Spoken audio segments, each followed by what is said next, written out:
ಎಲ್ಲ ರೈತ ಬಂದ್ರಿ ನಮಸ್ಕಾರ ರೀ. ನಮಸ್ಕಾರ. ನಾವಿವತ್ತು ಕರಡದಾಳ್ ಗ್ರಾಮದಲ್ಲಿ ಇದ್ದೀವಿ, ಹುಣಸಗಿಯಲ್ಲಿದ್ದೀವಿ. ರೆಡ್ಡಿ ಗೌಡರು ಹೊಲದಲ್ಲಿ ಬಂದೀವಿ.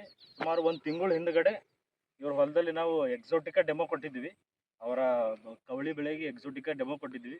ಸೊ ಯಾವ ಥರ ರಿಸಲ್ಟ್ ಬಂದಿದೆ ಅಂತ ನೋಡೋಕ್ಕೋಸ್ಕರ ಅವ್ರು ಹೊಲದಲ್ಲಿ ಬಂದಿದ್ವಿ. ಸರ್ ನಮಸ್ಕಾರ ರೀ. ನಮಸ್ಕಾರ.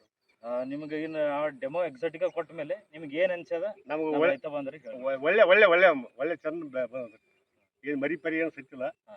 ಭಾಳ ಚಂದ ಬೆಳಿ. ಈಗ 2 ಗೊಬ್ಬರ ಆಗ್ಯಾವ.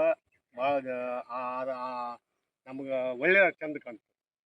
ಒಳ್ಳೆ ಹಾಕಿದ್ದಕ್ಕೆ ಮರಿಗಳು ಹೆಂಗೆ ಜಾಸ್ತಿ ಬೇರೆ ಕಡೆ ಹಾಕಿದಕ್ಕೆ ಜಾಸ್ತಿ ಆಗ್ಯಾವ. ನಮ್ಗೆ ಹಾಕಿದ್ವಿ ನೀವು ಕೊಟ್ಟದ್ದು, ಅದಕ್ಕೆ ನಾವು ತಂದು ಹಾಕಿವ್ರಿ. ಜಾಸ್ತಿ ಆಗ್ಯಾವ ಮರಿ. ಎಲ್ಲರ ಸಸಿ ಏನಾರ ಸತ್ತಾವ? ಏನಿಲ್ರಿ, ಏನೇನಿಲ್ರಿ, ಎಲ್ಲ ಕಡೆ ಚೆನ್ನಾಗಿ ಚಂದ ಚಂದ. ಬೇರೆ ರೈತರಿಗೆ ಏನು ಹೇಳಕ್ಕೆ ಹೇಳಕತ್ತೀವಿ, ಹೇಳ್ತೀವಿ ಎಲ್ಲರಿಗೆಲ್ಲ. ಇದು ಹಾಕಿವಿ ಒಳ್ಳೇದು. ಇದು ಮರಿ ಪರಿ ಏನು ಸಿಕ್ಕಿಲ್ಲ. ನಮ್ಮ ಬೆಳೆ ಚಂದ ಅದ, ಇದು ಹಾಕ್ಬೇಕು ಮುಂದೆ ಅಂತ ಹೇಳಕತ್ತೀವಿ. ಇದು ಹಾಕಿ ಎಷ್ಟು ದಿನ ಆಯ್ತು ರೀ ನೀವು? 1 ತಿಂಗಳು ಆಯ್ತು ನೋಡ್ರಿ. ಒಂದು ತಿಂಗಳವರೆಗೂ ಮತ್ತೆ ಯಾವುದೇ ಗುಳಿಗೆ ಹಾಕಿಲ್ರಿ. ಅಂದ್ರೆ 1 ತಿಂಗಳವರೆಗೂ ಚೆನ್ನಾಗಿ ಕೆಲಸ ಚಂದ ಚಂದ ಚಂದ ಐತಿ. ಧನ್ಯವಾದ.